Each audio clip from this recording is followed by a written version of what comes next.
Welcome, everyone. I am Adriana Acosta. I am so excited to guide you through this essential topic. Growing a business often means juggling many roles. But today we'll focus on how to determine if hiring is the right move for you, or if so, how to do it strategically. So here's what we are going to cover today. So let's jump into our main topic. Are you ready to hire?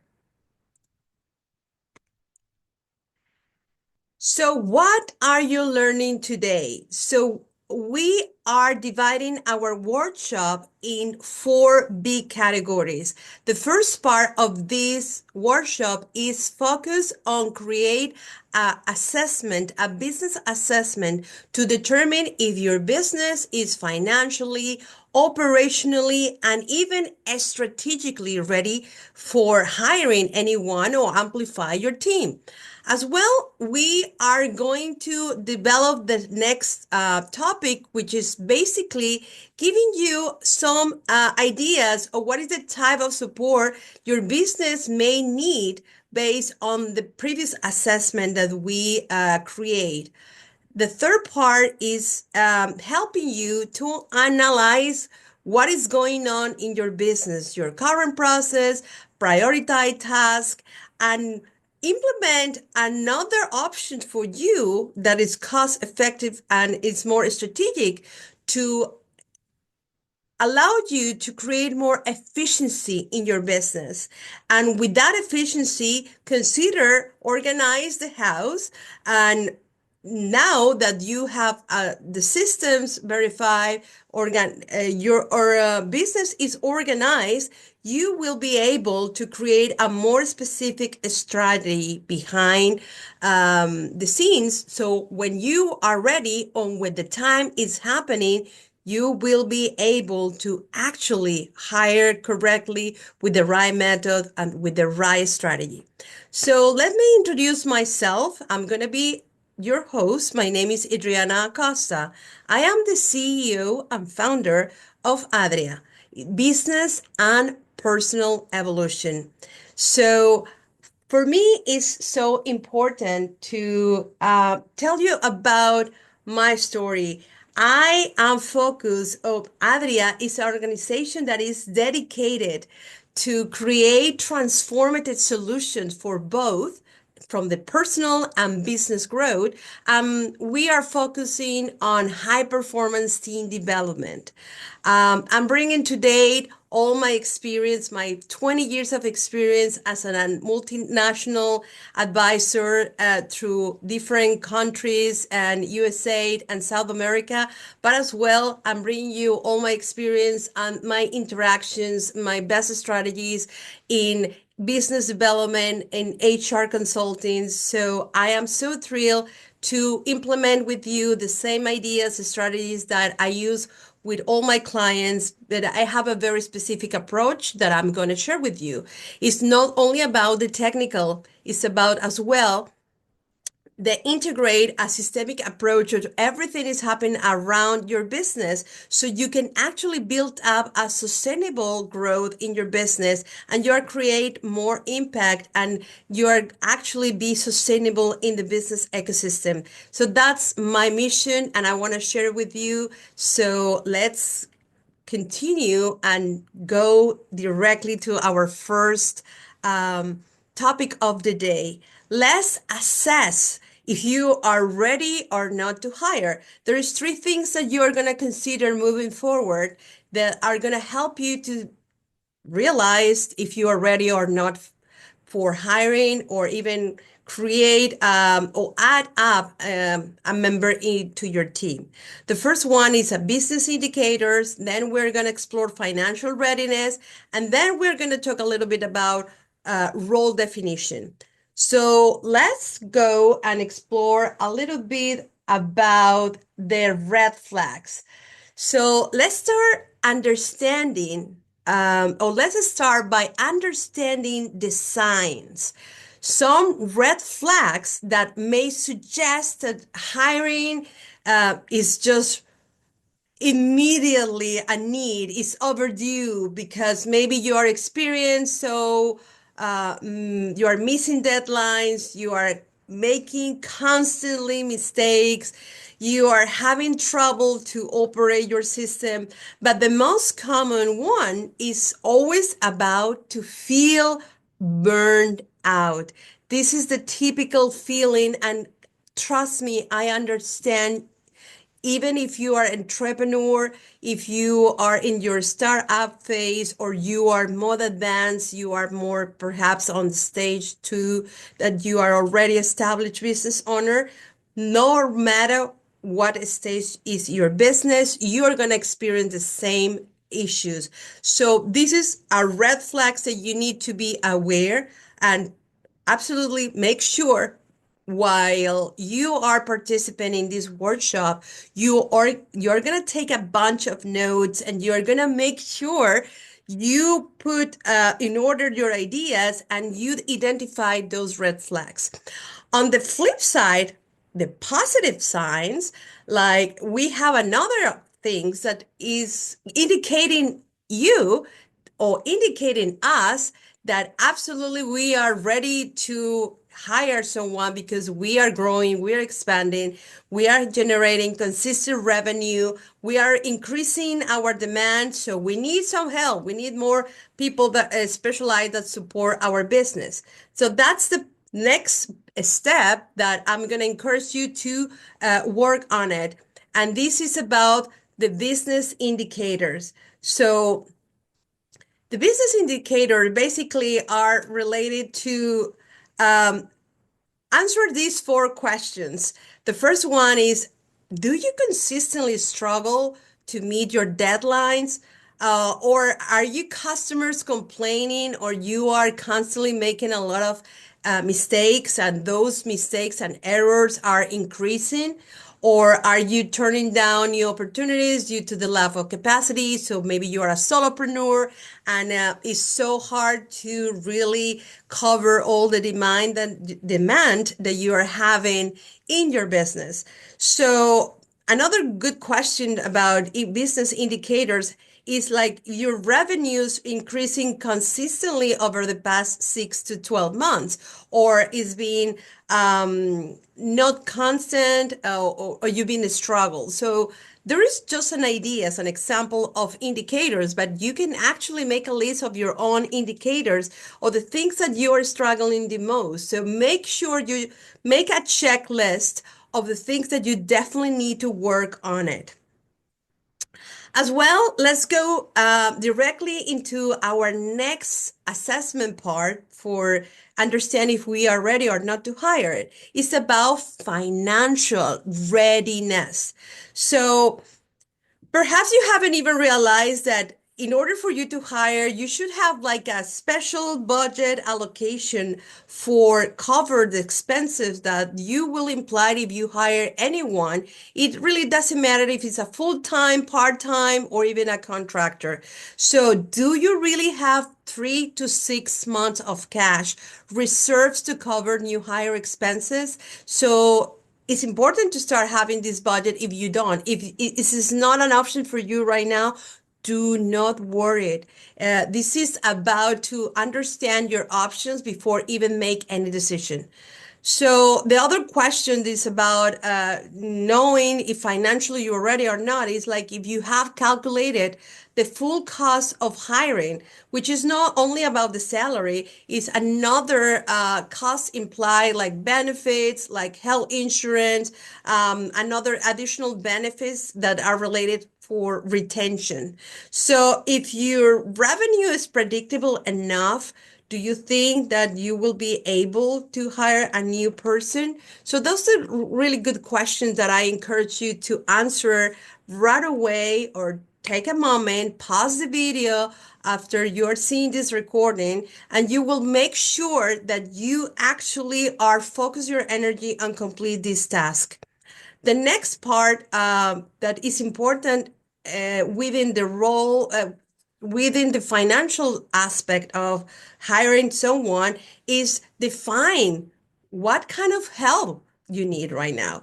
Who are the person or who is the person that you need assistance from it, and how you can actually identify with clarity the task that this new person is going to take on.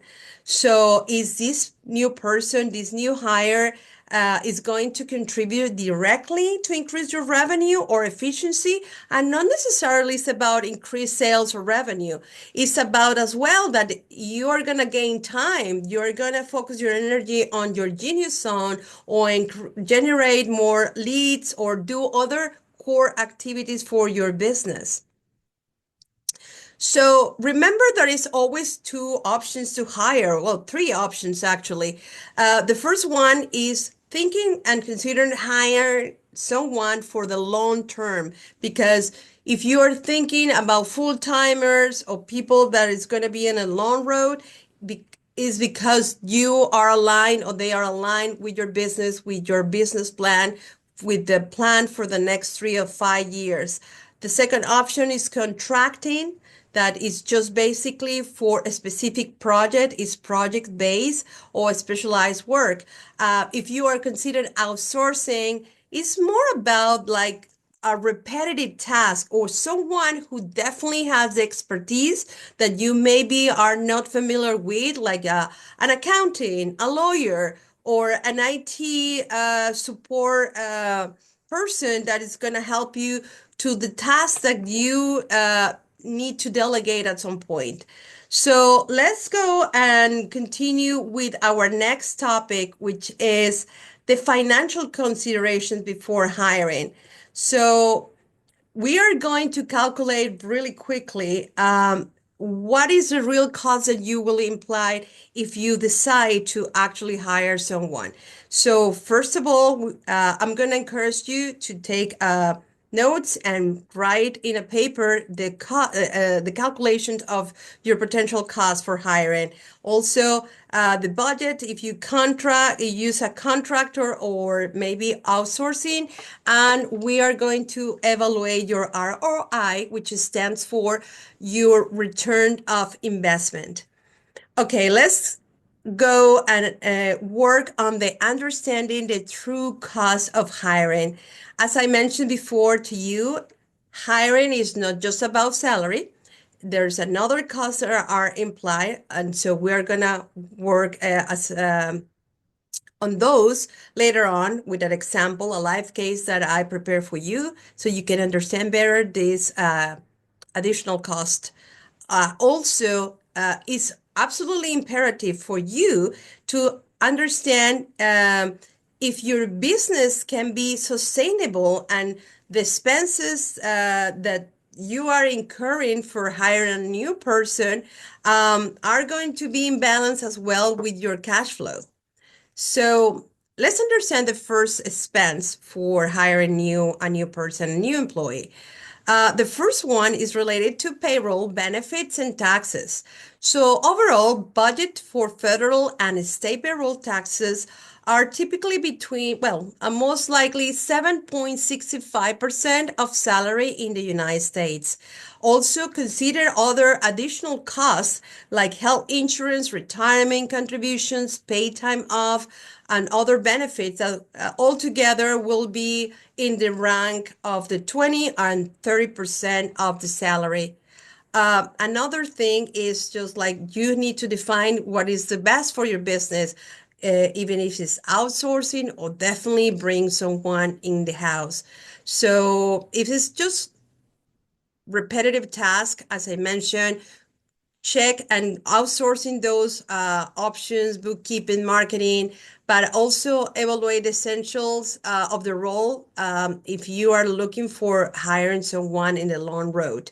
So let's talk about a live case about, just to simplify, I'll give you a very details on how you can create actually understanding how you can calculate your expenses if you are actually hiring someone, what is like the way that you can calculate the cost of hiring.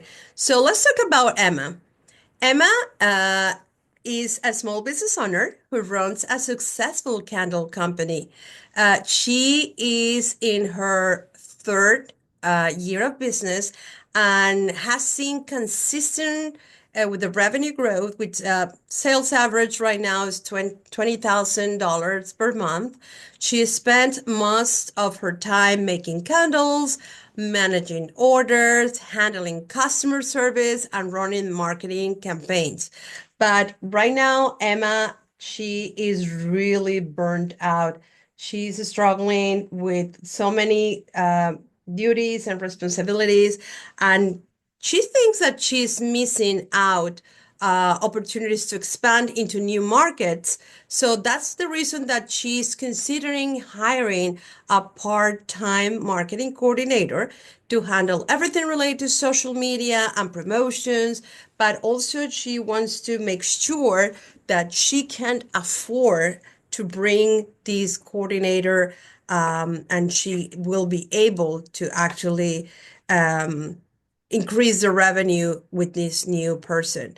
So for your case, I will definitely encourage you to do the same exercise.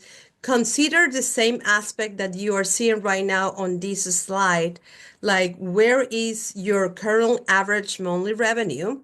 Where are the monthly expenses that you are incurring in your business, rent, materials, etc.? What is your monthly net profit? And if you have the clarity, this is important, clarity about what is the help that you need or who is the person that you are planning to hire. As well, contemplate other expenses like hourly rates, payroll taxes, benefits, or training. So let's see in this slide how we are going to calculate the cost of Emma potentially hiring a new coordinator, new marketing coordinator. So the monthly wages is just a very simple formula of the hourly rate times hours per month. In this case, it's $25 an hour times 20 hours per week times 4 weeks. It's a total of 2,000 for the case of Emma, but I want you to do your own calculation. If you need to pause this video, just do it. Take 5, 10 minutes, whatever time you need to consider, or do you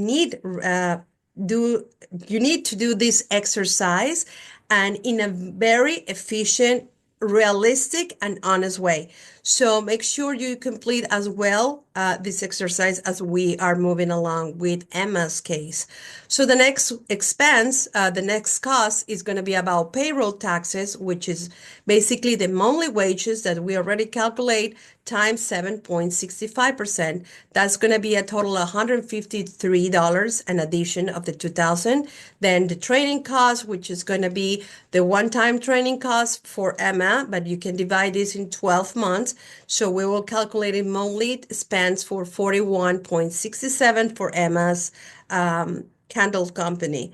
And the final monthly cost for this potential marketing coordinator will be the sum of the monthly wages plus the payroll taxes plus the training cost. So if you add all these factors, that's going to be 2,194.67 for Emma. So what's going to be your number? So make sure you actually complete this exercise. You do this hiring calculation for your business. Another important calculation that I'm going to encourage you today to complete is about your ROI, which is your revenue increase from your return of investment, which is a very simple formula, which is revenue increase from hire minus total hiring cost divided in the total hiring cost. So when we're talking about revenue increase, is in the case of Emma, for instance, is just she was assuming and anticipating a $5,000 more increase in sales as a response of creating this new hire or creating this new role or hiring this marketing coordinator. So for you, it could be exactly your projection of how much in sales or the revenue increase will happen in your business after you hire this person. So for Emma, the ROI will be 1.28 or 128%, which is the sum of just adding into the formula. So take a moment for you as well to complete this formula for your own business and for your needs. So to summarize and to wrap it up for the financial cost of hiring someone in your business, just make sure that you answer these three questions. Are you financially ready to hire someone? Maybe the answer right now is yes or is no, or like maybe you are hesitating, which is fine. It's normal that like at the beginning, like, oh my God, should I be able to be effective and respond for the expenses? But if this is your case, if you're not ready, do not worry. That's why we're here to learn and consider all the options before even make that decision. So, does the anticipated revenue increase justify the cost? So you think that even if you do your projections, you will be able as well to complete the process and hire this person? Or can you consider other alternatives, contracting or outsourcing? So let's move on into building the right role. So I want to make sure that when you are creating these job description, this role, you understand the elements behind that. So define the role, you need job description, skills, experience, assess if the employee, what is the needs for the employee, what are you bringing to for benefits and other legal considerations. So in order to define the role, you need to create a solid job description and a role type. So let's work on the job description essentials. So the first part of the job description, as you may know, is a job title, very clear, concise, precise. The second one is all the responsibilities that you can actually build up if you list 5 to 7 key tasks and you are focusing on the results, like what their results after this new hire is completing the task that is being assigned to them.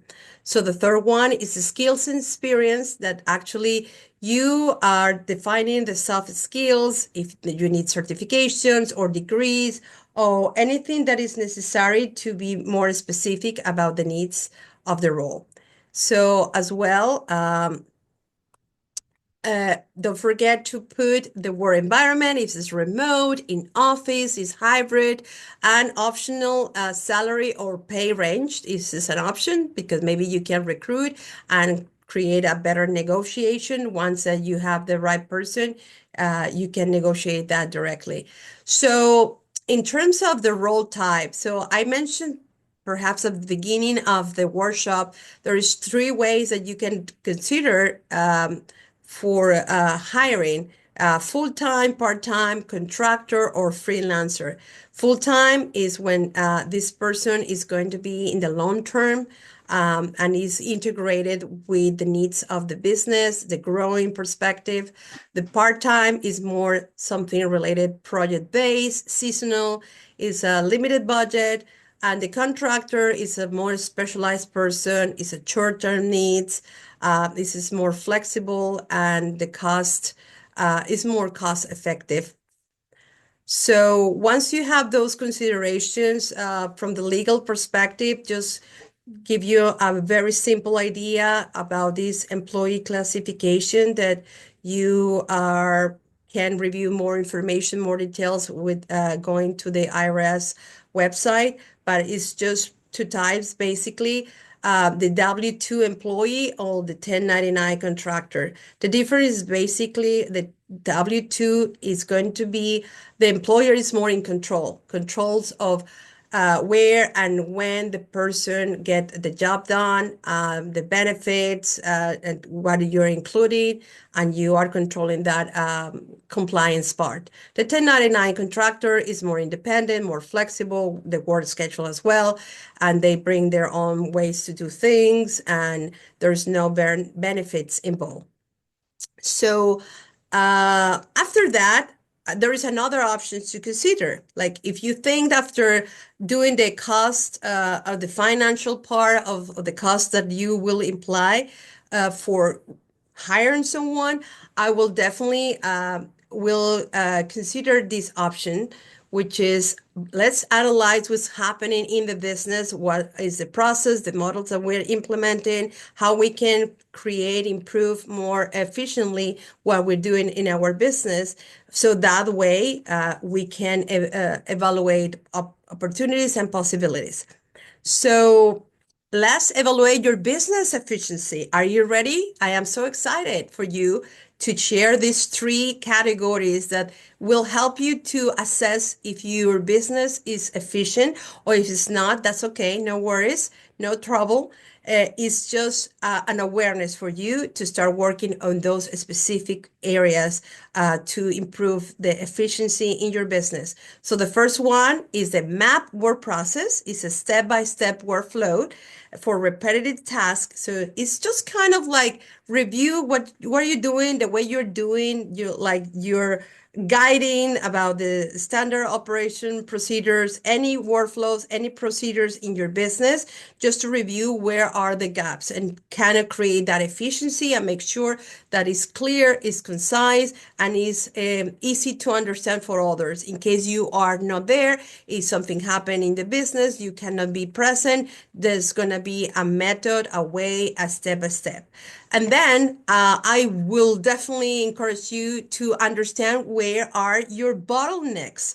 So where are the delays? Where are the problems? Where areas are you understanding and realizing there are mistakes, frequent mistakes happening in the area of your business? And the next one is the workload distribution. I don't know if you're a solopreneur or you already have a team, but sometimes we have the tendency to capture all the workload by ourselves. It's really hard for us to actually delegate. So this is the key word for you is like, I definitely encourage you, inspire you on delegation. I know some of us, we have trust issues, but this is not about trusting others. It's about what is the best option for your business and what is your business needing right now. There's always options for improvement for related to your business. The first thing is to analyze all the automation opportunities for your business. If you are using the right tools, the right software, the most simple example I can give you is, okay, I need an accounting software. Let's use QuickBooks. Or if I need a more dedicated CRM, a customer relation management software, I can utilize whatever is available in the market, like HubSpot, just to give an example. So the second strategy is delegation strategies. This is very simple. It's just, okay, I'm outsourcing tasks that I don't really need to concentrate my energy right now, like social media, bookkeeping, IT support, whatever areas I need to delegate, it's time for you to do it. And the other third part for improvement is streamlining techniques, which is actually kind of consolidate process software, redesign new workflows, or reduce duplicity. Sometimes people are doing the same and they're so ineffective, or like find different ways to do things, innovate. Finally, let's see how we can determine efficiency and how we can do this efficiency or work on being more efficient before hiring. So Three questions that I want to share with you today. Is technology replacing or streamline repetitive tasks? Can we just utilize technology for that option? If you are not ready to hire for costs or expenses, what about if you have your existing employees or your existing staff and you actually redesign a way that they can collaborate and be part of different projects and support your goals? If you need a contractor or a freelancer, it's also an option as well for you. Finally, it's important to evaluate how you're doing, how is your growth. If you are growing consistently or seasonal, and how you are going to implement strategies for that purpose. Also, I want to make sure that if you are considering a new hire, a full timer, is going to be aligned for the 2 to 5 years business strategy. As well, I want to make sure that you understand if you are hiring, are you providing the right structure in terms of training, of space, or elements, tools. So all those are important factors for you to as well start working on prepare your business for that purpose. So finally, let's align hiring with long-term goals. So it's important, as I mentioned it before, that you create that ability to think in a long road, how you're going to start sustaining your business and how you start preparing yourself